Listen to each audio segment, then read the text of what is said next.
Hello everyone. I am myself Dr. Rajesh Gubba. I am the general medicine educator. In this session, I will be discussing a very important topic in the cardiology, that is the mitral regurgitation. So, what exactly is the definition of the mitral regurgitation? See, the fundamental problem in patients with mitral regurgitation is the lack of leaflet coaptation during systole. So, normally when the left ventricle is undergoing systole, the mitral valves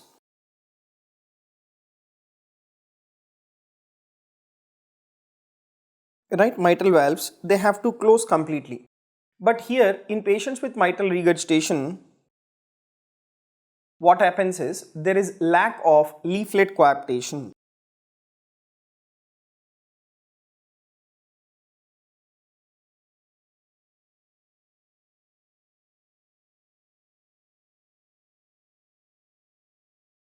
During left ventricular systole. That is what will happen in patients with the mitral regurgitation. Mitral regurgitation in this individuals, the blood from the left ventricle, it gets leaked into the left atrium during the left ventricular systole, and thereby what will happen, the quantity of the LA blood, the quantity of the LA blood will be increased. Why? Because during the left ventricular systole, left atrium is in the state of diastole and left atrium will be receiving the pulmonary venous blood and as well as the regurgitant blood. So subsequently over the time, what will happen to your LA blood? The LA blood increases, and this large quantity of the LA blood will return back to LV during the LV diastole. So thereby what will happen to your LV? There will be volume overload within the left ventricle. So because of the volume overload,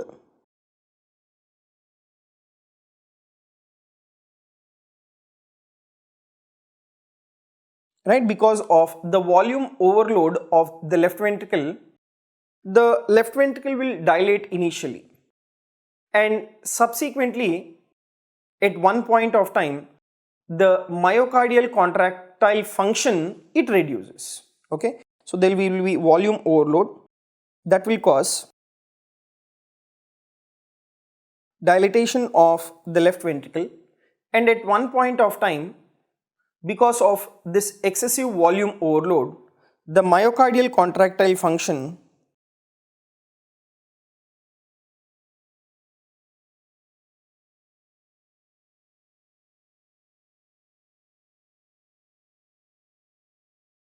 reduces. That is what will happen in patients with the mitral regurgitation.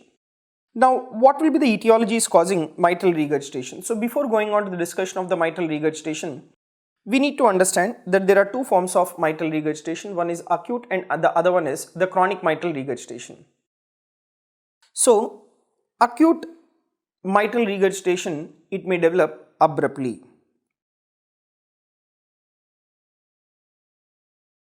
It may develop abruptly, that is sudden in onset. And why does this mitral regurgitation occurs abruptly? That is due to papillary muscle, it would be due to any cause. One of the cause would be papillary muscle dysfunction secondary to myocardial infarction,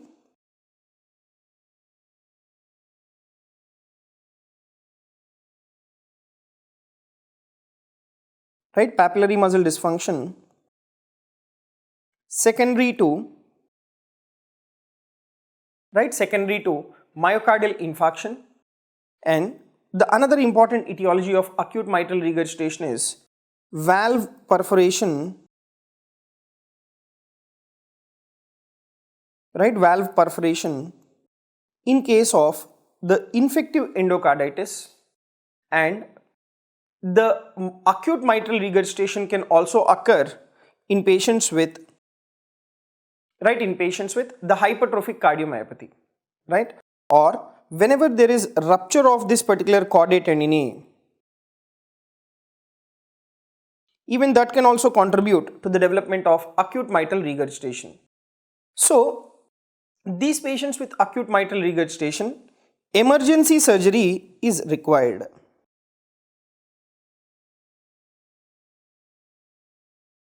Right, these patients, they require the emergency surgery.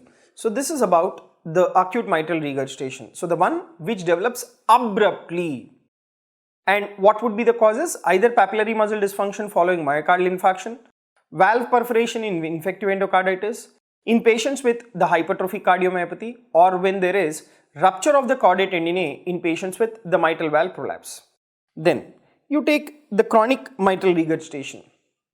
See, in case of chronic mitral regurgitation, these individuals, they remain asymptomatic for many years.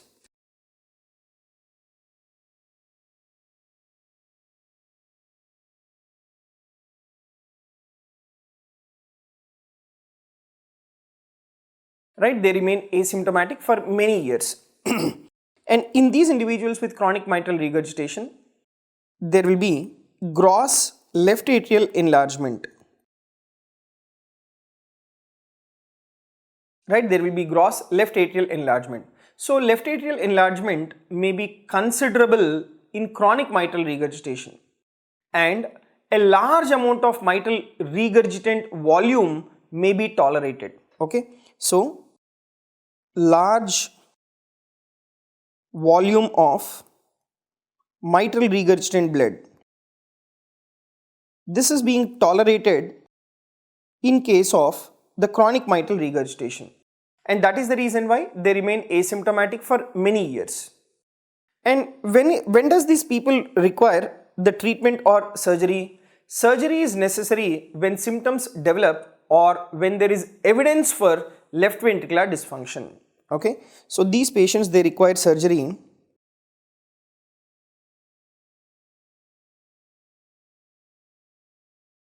when they develop the symptoms or when there is evidence of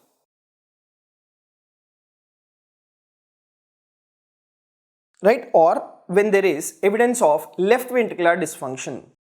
That is the point when they require the surgery.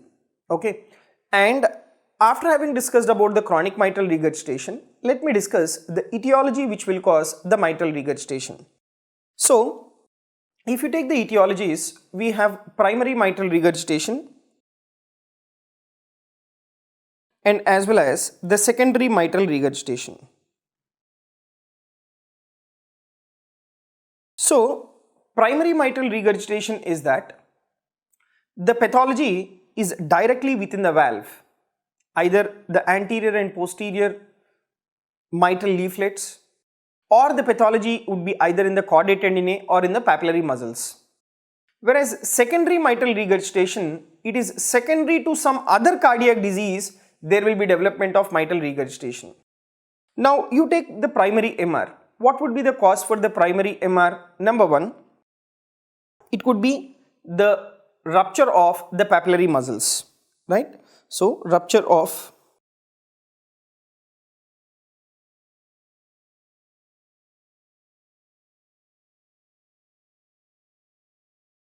papillary muscles. Okay, so once there is rupture of the papillary muscles, the individual can also develop mitral valve prolapse, or this particular mitral valve prolapse can also be seen due to rupture of the chordate tendinae as well.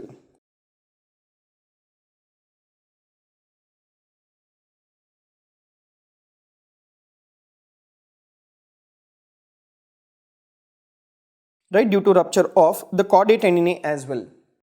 Now these are some of the causes for primary mitral regurgitation, and apart from that, even the trauma can cause the primary mitral regurgitation. Then rheumatic heart disease, next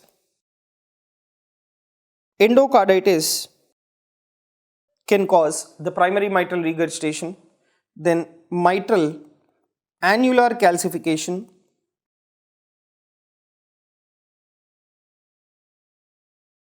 right? Mitral annular calcification can also cause the development of the primary mitral regurgitation. Now coming to the secondary MR. See, secondary MR, what did I tell you? Secondary to some other cardiac disease, there can be development of mitral regurgitation. So where is that you will have this secondary MR? You can have that in patients with the coronary artery disease, right? Where the individual will develop the rupture of the papillary muscle or chordae tendineae, right?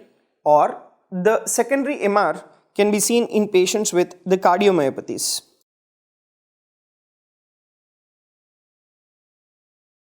Okay, now what are the types of cardiomyopathies which will cause the secondary MR? Secondary MR can be seen in dilated cardiomyopathy, or it can be seen in restrictive cardiomyopathy, or it can also be seen in patients with the hypertrophic obstructive cardiomyopathy. So these are all the forms of cardiomyopathies where there can be development of mitral regurgitation. And mitral regurgitation can also be seen in patients with the heart failure. So these are the causes for the secondary MR. Okay. Now, after having discussed about the etiologies causing mitral regurgitation, let me tell you what exactly happens in the mitral regurgitation, that is the hemodynamics in patients with the mitral regurgitation. So if you take the hemodynamics, these patients with mitral regurgitation, at one point of time they will develop left ventricular failure, and subsequently they will also develop right ventricular failure. And how does that happen? Let me discuss. So in mitral regurgitation, what is happening? There is leak of blood from the left ventricle to the left atrium during the left ventricular systole. And thereby what will happen to your left atrial volume of the blood? There is increase in volume and as well as pressure of the left atrium. Okay, there is increase in the volume of the blood and as well as pressure within the left atrium. Now, the large volume of regurgitant blood again enters back into the left ventricle during diastole through the mitral valve. So the LA blood is increased, and that large quantity of the LA blood will return back to the left ventricle during diastole through the mitral valve. So thereby what will happen to your LV end diastolic volume? So there is increase in the LV end diastolic volume. Right, there will be increase in the LV end diastolic volume. Now you have to understand that subsequently what will happen? As the LV end diastolic volume increases, that will lead to left ventricular dilatation, and at one point of time there is development of the left ventricular failure. Okay, so until the left ventricular failure has not occurred, there is no increase in the pulmonary venous pressure, right? There is no increase in pulmonary venous pressure until the left ventricular failure has not occurred, right? And when left ventricle fails in severe MR, then what will happen? There will be increase in the left ventricular end diastolic pressure. Subsequently, there will be increase in the left atrial pressure, and there will be also increase in the pulmonary venous pressure, and ultimately these individuals will develop pulmonary congestion. Okay, so because of increase in pulmonary venous pressure, subsequently there will be increase in pulmonary capillary wedge pressure, and subsequently there is pulmonary congestion. And as the severity further progresses, there will be development of the pulmonary hypertension. So development of pulmonary hypertension indicates very severe mitral regurgitation. That's a very important point you have to remember. Now in the hemodynamics, the another important point you need to know is about the systolic murmur. So why is that you have the pansystolic murmur? Because the leakage of the blood from the left ventricle to the left atrium occurs throughout the systole. So thereby a turbulence is created across the valve during the systole, resulting in the pansystolic murmur. Now, there is also delayed diastolic murmur in patients with the mitral regurgitation, and why does it occur? And one more point you need to know is, if there is presence of delayed diastolic murmur, that is suggestive of severe mitral regurgitation. And why is that? Let me explain you. Why does the delayed diastolic murmur occurs? Now you see this image over here. Now in these patients with mitral regurgitation, what did I tell you? The LA volume increases because the LA will have the regurgitant blood and as well as the pulmonary venous blood. So when this large quantity of the blood, when it is passing through the normal valvular area, How much is the normal mitral valve area? Normal mitral valve area is around 4 to 6 centimeters square. So when the large quantity of the blood, when it is passing through the normal valve area, a turbulence is created across the valve. See, 4 to 6 centimeters square of the mitral valve will permit the blood from left atrium to left ventricle, where the left atrium has received the blood from the pulmonary veins. But in mitral regurgitation, left atrium has the regurgitant blood and as well as the pulmonary venous blood. So mitral valve, it has to allow the large quantity of the blood. And when is this large quantity of the blood moving into the ventricle from left atrium? That is during diastole of the left ventricle. And mainly in the later part of the diastole, where the left atrium contracts, that large quantity of the blood will pass from left atrium to left ventricle, resulting in a turbulence which is being created across the valve, resulting in the delayed diastolic murmur. So the presence of the delayed diastolic murmur, even that is also suggestive of the severe mitral regurgitation, right? Even that is also suggestive of severe mitral regurgitation. Okay. Now, after having discussed about the basic definition, then etiology and hemodynamics, let me discuss the clinical features.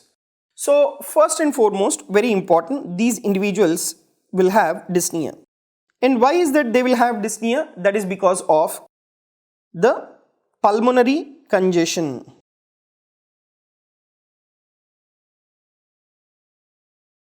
Then followed by that, the next important symptomatology is fatigue. So why is that these individuals will have fatigue? That is because of low cardiac output. Now why is this individual having low cardiac output? Because when the left ventricle undergoes systole, the blood in a normal individual from the left ventricle will enter into the aorta. But in these individuals with mitral regurgitation, some amount of blood is leaking back into the left atrium from the left ventricle. So thereby the cardiac output decreases and thereby the individual will have fatigue. Then these individuals will also have palpitations. And what is the reason why they should have the palpitations? Because the chambers are enlarged. Left atrial chamber is enlarged and left ventricular chamber is also enlarged. So these enlarged chambers will be throwing abnormal impulses where the individual can develop either atrial fibrillation or ventricular arrhythmias, resulting in palpitations. So palpitations, they are secondary to arrhythmias. Right, palpitations, they are secondary to arrhythmias. And at one point of time, what did I tell you in the hemodynamics? These individuals, they'll have pulmonary venous congestion, then increase in pulmonary capillary wedge pressure, there is development of pulmonary hypertension, and there will be right ventricular failure at one point of time. So whenever there is right heart failure being developed, right, whenever there is right heart failure being developed, then these individuals, they will develop the pedal edema, right, they will develop pedal edema and as well as the ascites. Okay, so these are the features of the right heart failure. Now, followed by that, what exactly are the signs of mitral regurgitation? See, when the patient is in a state of atrial fibrillation,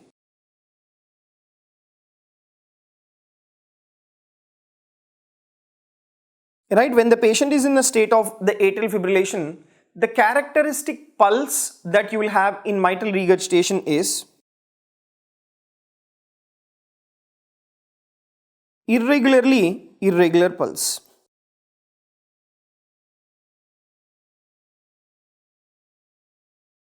Right, irregular pulse. That is what you will have in patients with the atrial fibrillation. The pulse is irregular pulse once they develop atrial fibrillation.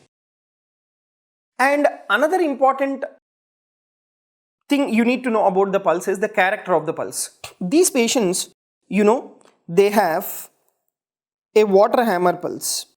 Actually, the water hammer pulse, it is characteristic of aortic regurgitation. But you will also see that in patients with mitral regurgitation. Let me explain you that. Yes, you see here, in patients with mitral regurgitation, I have said you that there is decrease in the cardiac output. And why is that decrease in cardiac output? That is leakage of the blood from left ventricle to the left atrium. So there is decrease in systemic vascular resistance on long term to increase the forward flow. And because of decrease in systemic vascular resistance, what will happen to your diastolic pressure? Diastolic pressure increases. Sorry, diastolic pressure decreases because of decrease in the systemic vascular resistance. And these individuals, they will have increase in the systolic pressure. Why is that there is increase in the systolic pressure? Because at one point of time, left ventricle is receiving the large quantity of the blood. Right? Left ventricle is receiving the large quantity of the blood. Because the left ventricle is receiving the large quantity of the blood will also enter into the aorta, and that will give rise to increase in the systolic blood pressure. So there will be a rapid upstroke, and at the same time, because of decrease in vascular resistance, there will be rapid downstroke. And that is what is nothing but your water hammer pulse. So please remember, water hammer pulse is actually the characteristic of aortic regurgitation, but it is also seen in patients with the mitral regurgitation as well. So this will be, right, so this will be the pulse in patients with the mitral regurgitation. Now, apart from that, these individuals, if you do the systemic examination, you will notice that the apical impulse, it is of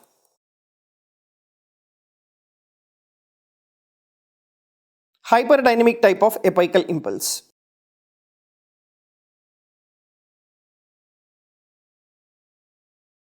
Right, hyperdynamic type of apical impulse. And this particular hyperdynamic type of apical impulse which you see in mitral regurgitation, it is shifted. It is not present in the left fifth intercostal space. It is shifted down and out.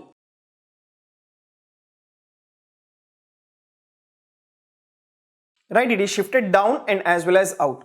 That is what you will see about the apical impulse. Then, on auscultation, what will happen to the first heart sound? Right, the first heart sound will be soft. There will be a soft S1. Then what about S2? And why there is soft S1? Because there is incomplete closure of the valves, and that is the reason why they'll have soft S1. Then, followed by that, you take the second heart sound, that is S2. Now S2, like you take this P2 component. The P2 component will be loud. Right, the P2 component will be loud if there is development of pulmonary hypertension. But if there is no pulmonary hypertension, the P2 will be normal. But pulmonary hypertension will be seen only when there is severe mitral regurgitation. Okay. Next, the other thing is, you take S2, you have a wide split S2.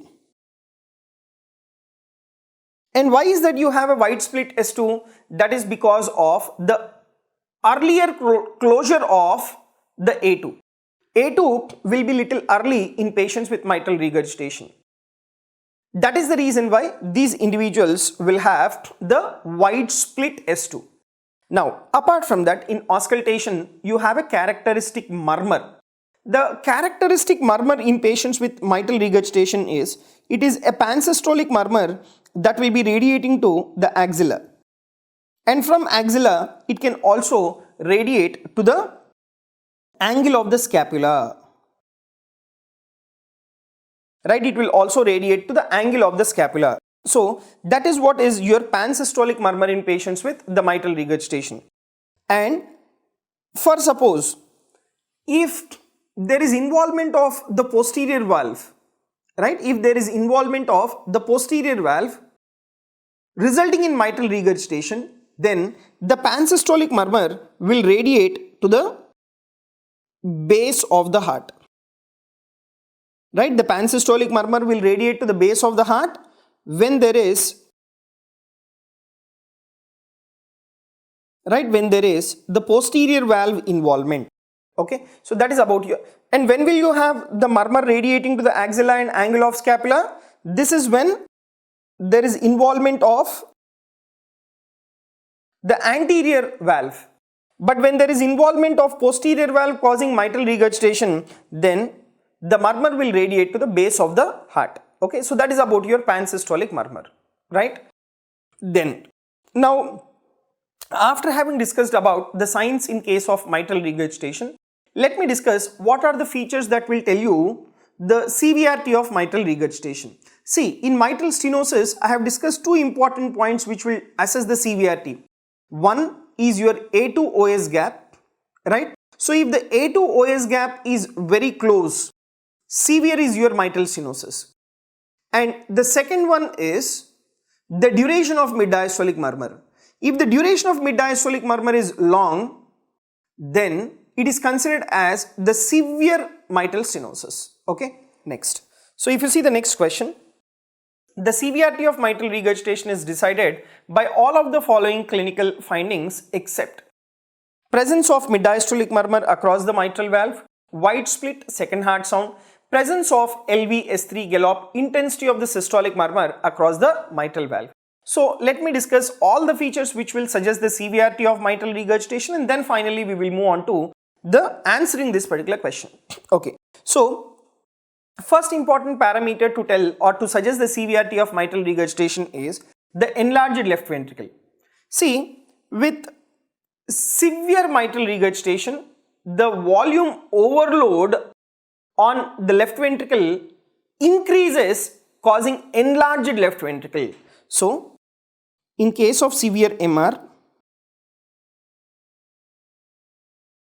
right, in case of severe MR, there is volume overload of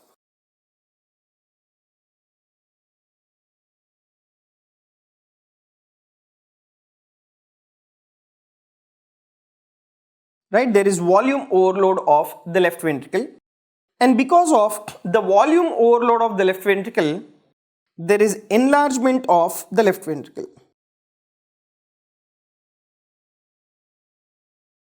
Right, there is enlargement of the left ventricle, and this results in wide hyperdynamic left ventricular apical impulse. Okay, so this enlarged left ventricle, it is shifted down and out, and the type of apical impulse that you will observe or you will have is hyperdynamic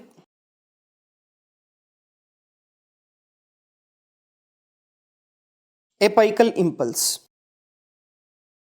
Okay, so that is what you will have in patients with mitral regurgitation. So there is enlarged left ventricle in severe mitral regurgitation. Then you take this wide split S2. See, this wide split S2, it is due to early A2, right? It is due to early A2. Okay, and this early A2 is because the quantity of the blood which is moving from left ventricle into the aorta is reduced. So, as the blood moves from left ventricle into the aorta, immediately the aortic valve closure. So, the quantity of the blood which is moving into the aorta is less. So, the A2 which will occur is also early. And that is the reason why the individual has a wide split S2. So, this wide split S2, it is due to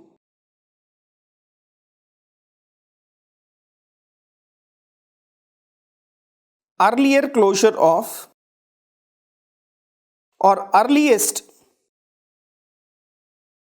closure of, right, it is due to earliest closure of the aortic valve then compared to normal, and thereby there will be a wide split S2. Now coming to the murmur. See, with severe mitral regurgitation, the left atrial pressure is increased.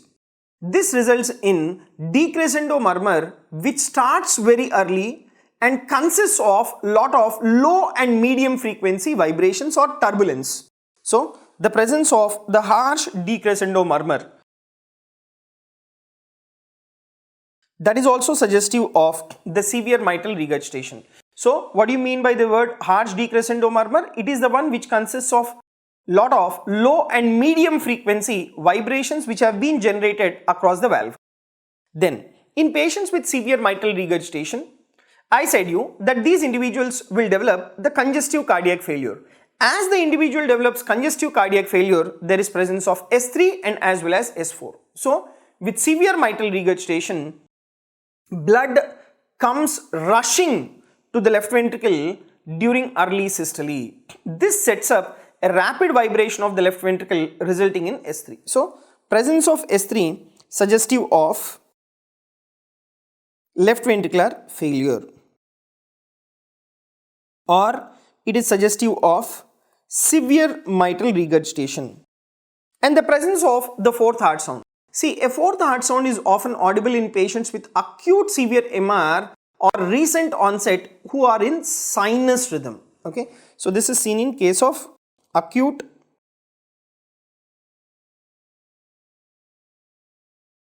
severe mitral regurgitation. So in those group of individuals, you will have the fourth heart sound. Now, apart from that, there are also other features which may also suggest severe MR, that includes the auscultation of the diastolic murmur.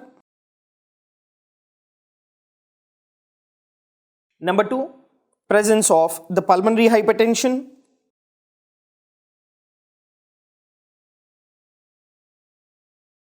Number 3, the presence of the fourth heart sound. Okay, fourth heart sound already we have discussed. So these are the parameters which will tell you about the CVRT. Enlarged left ventricle, wide split S2, harsh decrescendo murmur, presence of S3 and presence of S4, and diastolic murmur, and as well as the features of the pulmonary hypertension. Now, if you go back to the question, the CVRT of the mitral regurgitation is decided by all of the following clinical findings except presence of mid-diastolic murmur across the mitral valve, wide split second heart sound, presence of LV-S3 and intensity of the systolic murmur across the mitral valve. So, you see in these individuals, they will not have mid-diastolic murmur. What these individuals will have is a late diastolic murmur. So, presence of a late diastolic murmur is suggestive of severe MR. Right, it is suggestive of severe MR. Not the mid diastolic murmur, it is the late diastolic murmur. And why is that late diastolic murmur? Because the LA volume is grossly increased, and that large LA volume will enter into the LV during the LA contraction. That LA contraction will occur in the later part of the diastole, and thereby the individual will have a late diastolic murmur. Okay, and all these wide split S2, presence of S3, the intensity of the systolic murmur, that is decrescendo murmur, all these will suggest the presence of the severe mitral regurgitation. Now, after having discussed about the findings in patients with mitral regurgitation, let me discuss the investigations in mitral regurgitation. So, next important, let me discuss the investigations in patients with the mitral regurgitation. See, the first line investigation in patients with the mitral regurgitation will be 2D echo. So, in fact, in most of the valvular heart diseases, the first line investigation will be the two-dimensional echocardiography. So, in the two-dimensional echocardiography, you have to look for two things in case of mitral regurgitation. That is, you need to look for the valve anatomy and as well as the valve hemodynamics. Now, what is that you will look in the valve anatomy? You will look for the coaptation of the valves,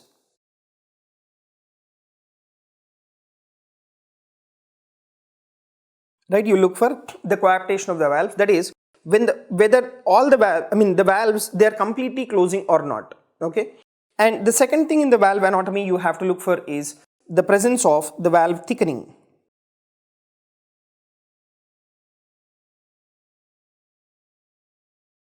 Right, the presence of the valve thickening. So these are the two things that you have to look in the valve anatomy. Now coming to the valve hemodynamics. So in the valve hemodynamics, you have to look for the following parameters. Number one, the jet area, right? So this is the jet area. So you need to make out what quantity of, what volume of the left atrium has been occupied by the regurgitant jet, right? That is what is your, so jet area basically tells you the quantity of the mitral regurgitant blood, and that quantity occupying the LA volume, that is what is nothing but jet area. Then coming to the second parameter, that is vena contracta. What is vena contracta? The narrowest portion of the mitral regurgitant jet, that is called as the vena contracta. Okay, so the narrowest portion of the regurgitant jet is called vena contracta. And then third important parameter that we need to look for is the regurgitant volume. See, regurgitant volume is what is the quantity of the blood that has been regurgitated from the left ventricle to the left atrium? That is what is your regurgitant blood. Then finally, the regurgitant fraction. So these are the parameters that you have to look in the valve hemodynamics. Now accordingly, let me just the various severities of mitral regurgitation in the 2D echo. You take grade A. Grade A definition is these individuals, they are at risk of mitral regurgitation. Right? They are at risk of mitral regurgitation. And in these individuals, if you take the valve anatomy, they have the normal valve leaflets, normal cords, and normal annulus. But this particular patient has underlying coronary artery disease or the cardiomyopathy. So it would be the dilated cardiomyopathy or restrictive cardiomyopathy. That is about the valve anatomy, right? Valves are absolutely normal. But these individuals are at risk of mitral regurgitation, so this will contribute to your secondary mitral regurgitation.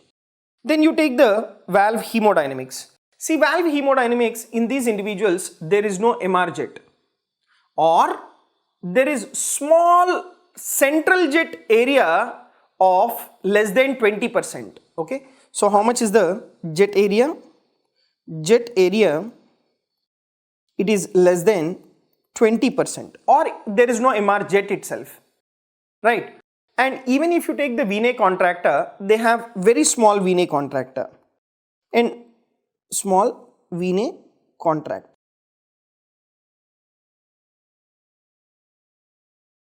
And how much will be that particular venae contracta? That will be less than 0.3 centimeters. Right? So that will be about the venae contracta. And what is venae contracta? I have just now said, that is the narrowest portion of the mitral regurgitant jet is what is called as venae contracta. Then you take the associated findings. See, these individuals, they have normal or mildly dilated left ventricle. The left ventricle size, it is slightly dilated, right? It is slightly dilated. And regional wall motion abnormality is being present because the etiology for these MR is the coronary artery disease. So the associated findings in these individuals is regional wall motion abnormality is being present, right? And apart from that, these individuals, they have mildly dilated, right? They have mildly dilated left ventricle. Okay, and even if you take the left ventricular ejection fraction, there is systolic dysfunction, right? There is systolic dysfunction within the left ventricle. So this will be the associated cardiac findings in patients with at risk of mitral regurgitation. And what will be the symptoms? Symptoms will be there due to coronary artery disease or coronary artery ischemia, right? Or the symptoms secondary to your cardiomyopathy are present. And these individuals, they require revascularization and appropriate medical therapy. So that will be the symptoms and as well as the treatment. So symptoms of the heart failure or the symptoms of the coronary artery disease will be present. So this is about in individuals at risk of MR, right? Where the valves will be absolutely normal and the jet area is less than 20% and vena contracta is less than 0.3 centimeters. Then you take stage B. What does this stage B of your mitral regurgitation is? That is your progressive MR.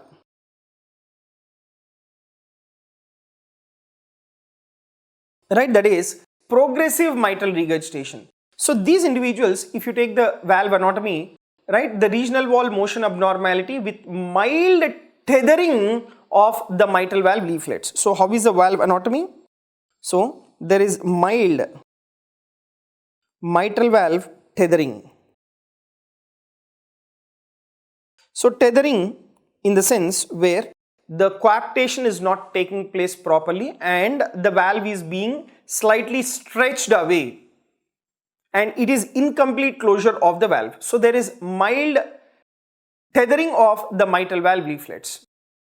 And if you take the annulus, even annulus is also slightly dilated. So there is annular dilatation.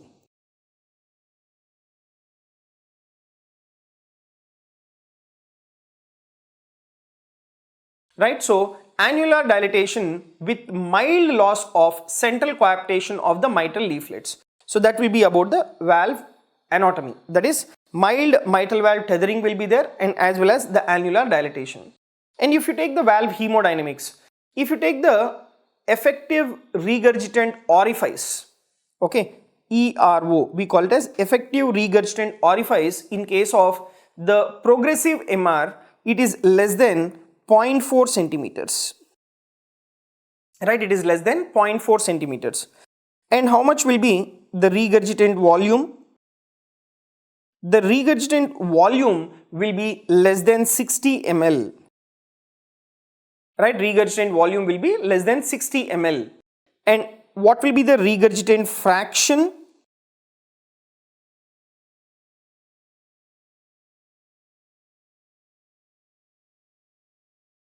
Regurgitant fraction will be less than 50%. Okay, regurgitant volume is less than 60 ml. Regurgitant fraction will be less than 50%. So that is about your valve hemodynamics, right? Next, coming to the associated findings. See, in these individuals, regional wall motion abnormality with reduced LV systolic function. So there will be left ventricular dysfunction which is being present in these individuals, right? And why is this? That is due to primary myocardial disease. And these individuals will have the symptoms of the coronary artery disease or the heart failure, right? Symptoms of the coronary artery disease or heart failure may be present that respond to revascularization and appropriate medical therapy. Okay, so that is about your grade B. So grade B means what? Means what? Progressive mitral regurgitation, where the effective regurgitant orifice is less than 0.5 centimeters, regurgitant volume is less than 60 ml, whereas regurgitant fraction is less than 50%. Okay, whereas in case of at risk of MR, what did I tell you? The central jet area is less than 20% and vena contracta is 0.3 centimeters. Next, we have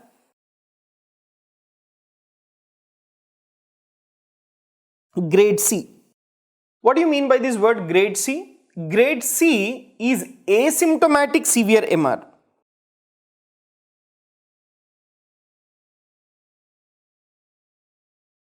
Right? So the individual has severe MR, but these individuals, they are asymptomatic. So in case of asymptomatic severe MR, if you take the valve anatomy, the regional wall motion abnormality and left ventricular dilatation with severe tethering of the mitral leaflets. Okay, so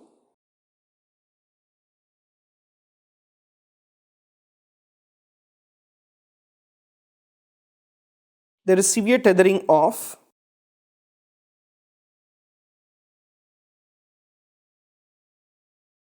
there is severe tethering of the mitral valve leaflets, and there is also annular dilatation with loss of the central coaptation.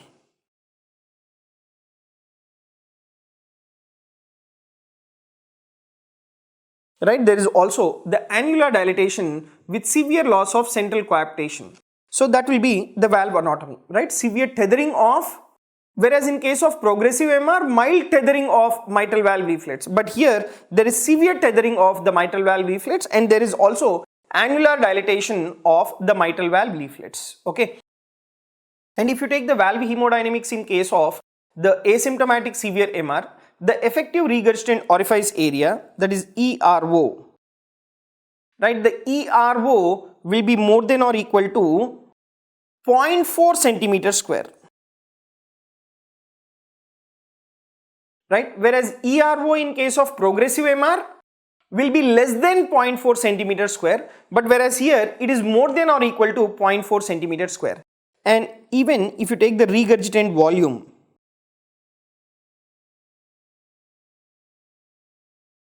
regurgitant volume will be more than or equal to 60 ml. Whereas in case of progressive MR, the regurgitant volume is less than 60 ml. But whereas here it is more than or equal to 60 ml. And you take the regurgitant fraction. Regurgitant fraction will be the same. Right? And how much will be that regurgitant fraction? That regurgitant fraction it is less than 50%. Okay, so that is about the valve hemodynamics. Next, see, regurgitant fraction will be same even in case of progressive MR and as well as asymptomatic severe MR. But the difference is the ERO, effective regurgitant orifice area. There it is less than 0.4, but here it is more than or equal to 0.4 centimeter square. There in progressive MR, the regurgitant volume is less than 60 ml, but whereas here it is more than or equal to 60 ml. Okay.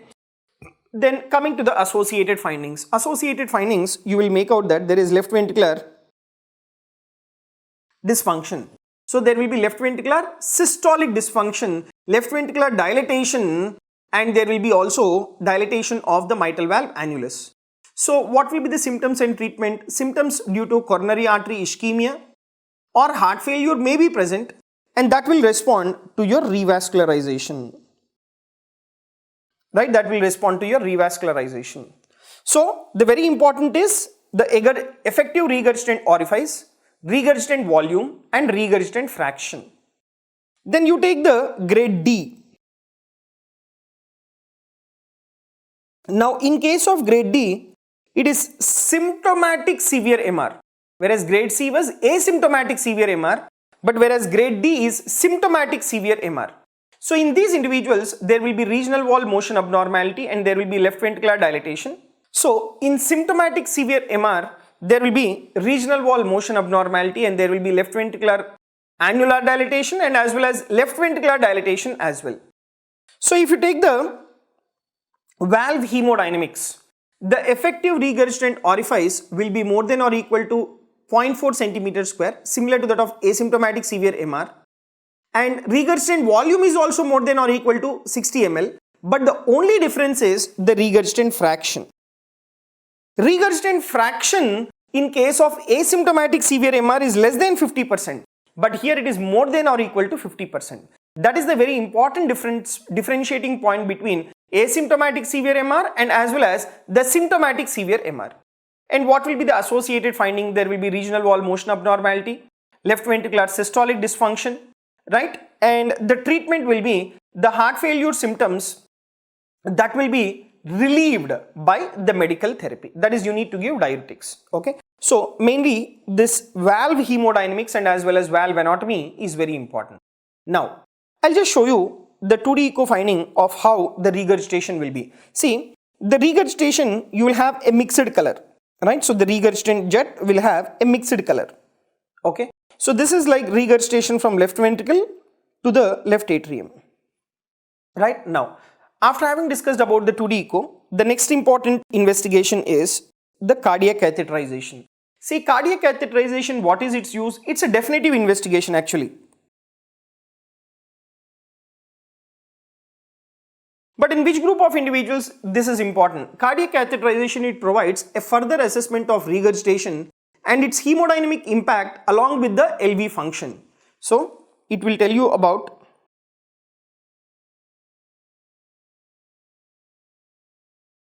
it will tell you about the LV function, right? Hemodynamic impact along with LV function, and it also tells you about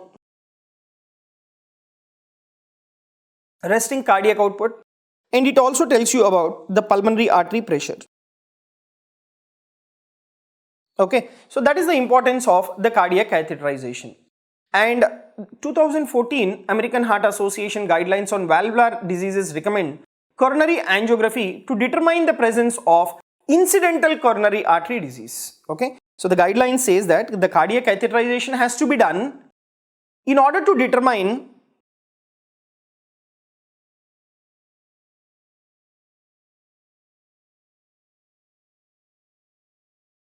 the presence of incidental coronary artery disease.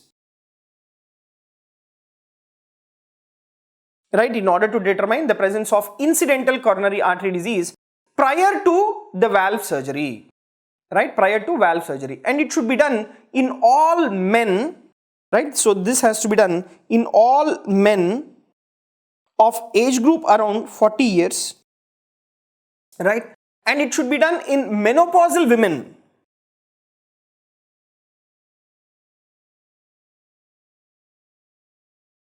right? It should be done in menopausal women with coronary risk factors, right? With coronary risk factors. So that is about the cardiac catheterization. So basically, to determine the hemodynamic impact on the LV function, resting cardiac output, pulmonary artery pressure, and to detect the presence of the incidental coronary artery disease. Then, apart from that, cardiac multi-detector coronary CT. In which group of individuals we need to do this, and why is that we need to do this?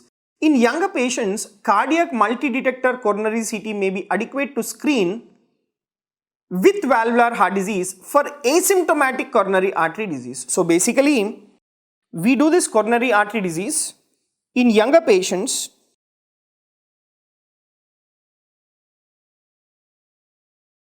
right? In younger patients with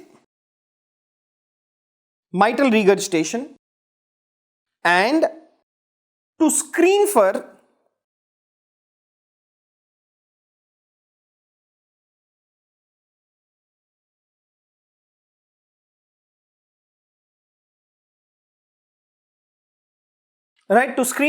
asymptomatic coronary artery disease, right? And at the same time, if the CT coronary angiogram, if it is normal, it has a high predictive value for patients with normal or insignificant disease.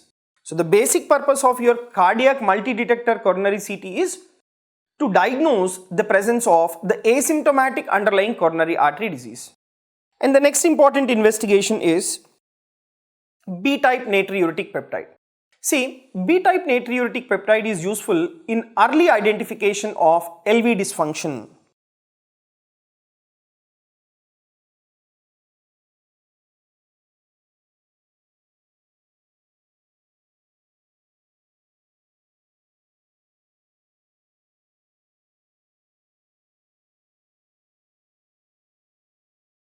Right, so in early identification of the LV dysfunction, the B-type natriuretic peptide is required. Okay, so there will be LV dysfunction in the presence of the mitral regurgitation, and you will also make out that if the B-type natriuretic peptide is elevated, right, if this B-type natriuretic peptide, if it is elevated, that tells you that the individual has severe MR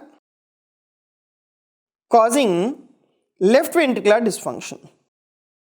So this B-type natriuretic peptide, it has the prognostic importance as well.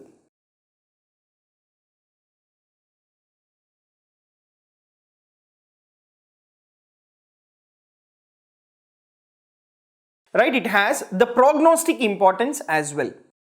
That means with the treatment, if the B-type natriuretic peptide value is reducing, in such case it tells you that the individual has a good prognosis. That is the importance of your B-type natriuretic peptide. Now, after having discussed about the diagnosis, so the first line investigation is 2D echo. Definitive diagnostic procedure is the cardiac catheterization. B-type natriuretic peptide is being done in order to assess if there is left ventricular dysfunction, and it also is of prognostic value. Next, coming to the treatment of mitral regurgitation.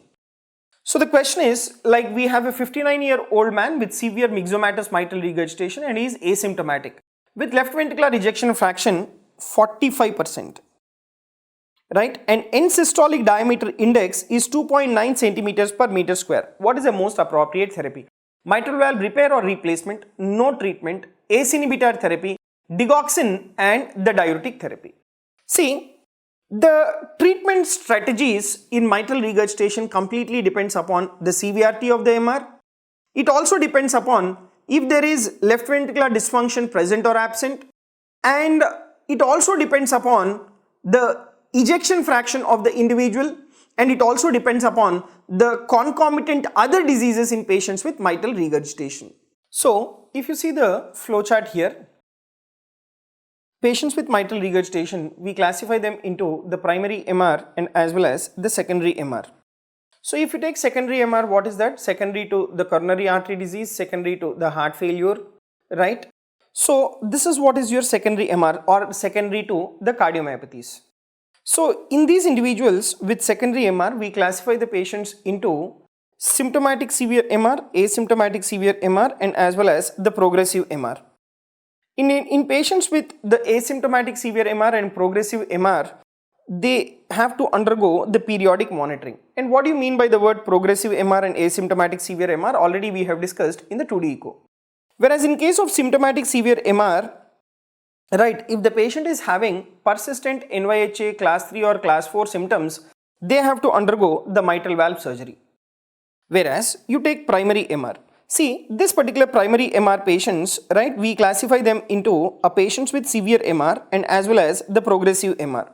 And in case of severe MR, like what will be the valve hemodynamics? The vena contracta will be more than or equal to 0.7 centimeters. The regurgitant volume is less than or equal, more than or equal to 60 ml. Regurgitant fraction will be more than or equal to 50%. And effective regurgitant orifice will be more than or equal to 0.4 centimeters. And there is also left ventricular dilatation. So that is what you mean by the word severe MR. And these patients with severe MR, we classify them into symptomatic severe MR and as well as the asymptomatic severe MR. And again, these patients with symptomatic severe MR, we need to calculate the left ventricular ejection fraction. Right. And if the left ventricular ejection fraction is more than 30%, in these individuals, mitral valve surgery has to be done. That is class 1 level of recommendation. Okay. Whereas if the left ventricular ejection fraction is not more than 30%, right, mitral valve surgery has to be done, but that is class 2B, the level of recommendation. Okay. So that is about like in patients with symptomatic severe MR. Whereas you take in patients with asymptomatic severe MR, that is stage C. Again, we classify them into 3 categories. That is, in individuals with left ventricular ejection fraction 30 to 60% and left ventricular end systolic diameter more than or equal to 40 millimeters. And second category of asymptomatic severe MR is left ventricular ejection fraction more than 60% and left ventricular end systolic diameter less than 40 mm. This we consider it as stage C1.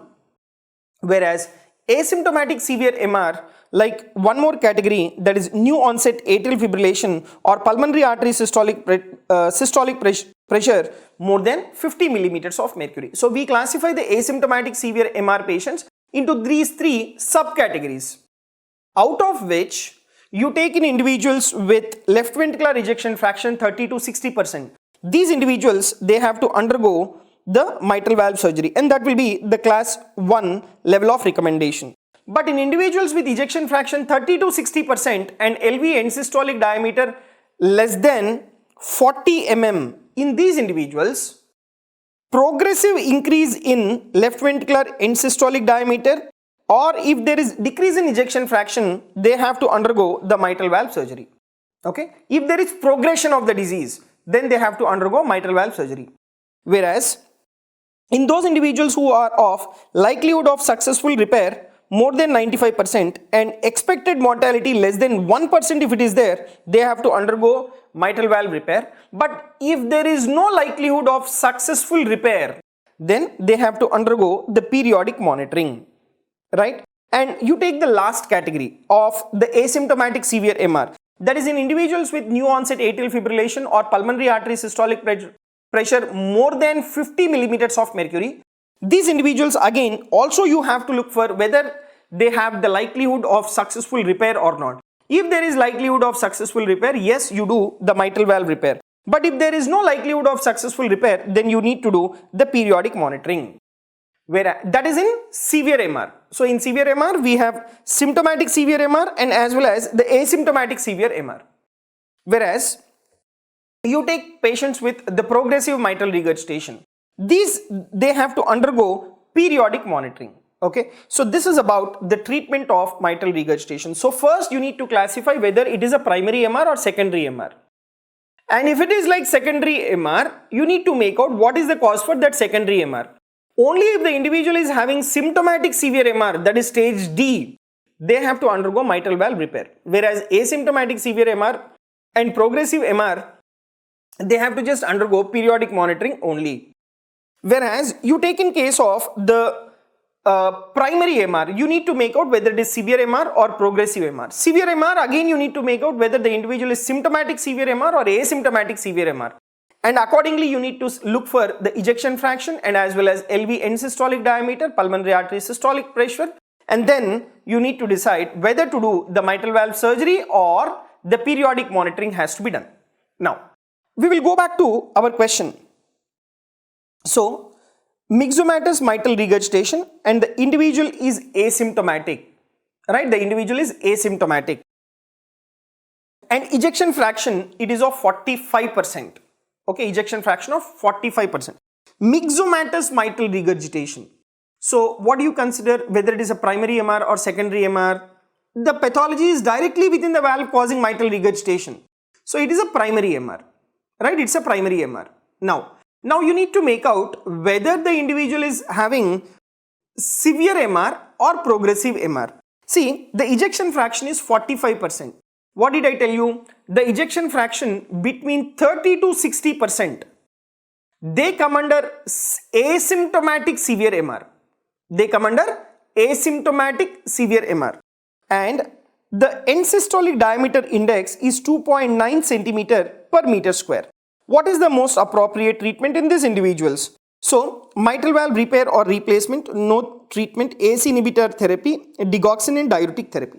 See, this individual with asymptomatic MR with ejection fraction of 30 to 60% and LV end systolic or end systolic diameter index of 2.9 centimeter per meter square, these individuals, they have to undergo the mitral valve repair or replacement. Okay. When is that these individuals require periodic monitoring? When the ejection fraction is more than 60%, then these patients, they require periodic monitoring. Okay. But here the ejection fraction is 30 to 60%. It is less than 60%. These patients, they have to undergo mitral valve repair or the mitral valve replacement. Okay. So this completes the discussion of how to treat a patient with the mitral regurgitation, right? Now, let me tell you ultimately at the end how to treat the pulmonary edema in these individuals. Because in patients with acute MR, there is development of acute pulmonary edema. So, some patients may become hemodynamically unstable and require treatment with vasodilators. Okay. So, these patients, not only you need to give diuretics, you also need to give the ACE inhibitors, right? That will reduce the afterload on the left ventricle. And in individuals who lands up in the cardiogenic shock, right? In individuals who lands up in cardiogenic shock, they require the IABP.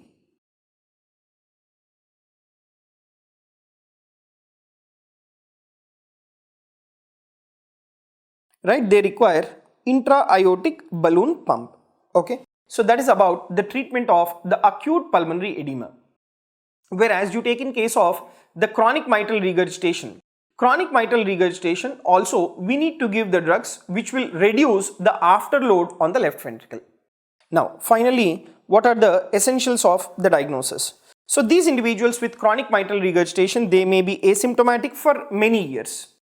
And severe mitral regurgitation may cause left-sided heart failure and also subsequently lead to right-sided heart failure as well. For chronic primary mitral regurgitation, surgery is indicated for symptoms or when left ventricular ejection fraction is less than 60% or echocardiographic left ventricular end systolic dimension is greater than 4 centimeters, right? So this is a very, very important point. So chronic MR who is symptomatic, or LV ejection fraction less than 60% or LV end systolic dimension greater than 4 centimeters, all these individuals, they require surgery. Next, in patients with mitral prolapse, mitral valve prolapse and severe mitral regurgitation, early surgery is indicated, right? Early surgery is indicated if mitral repair can be performed successfully with high degree of certainty. Right, mitral valve prolapse and severe mitral regurgitation, early surgery is indicated. Okay. Next, Patients with functional mitral regurgitation may improve with biventricular pacing. Right? Patients with functional mitral regurgitation, they may improve with biventricular pacing. So what do you mean by functional mitral regurgitation? You will see that in patients with the dilated cardiomyopathy. Right? So they may improve with biventricular pacing. So some may also benefit from surgical intervention or the percutaneous repair. So this is about the mitral regurgitation in detail. Thank you very much.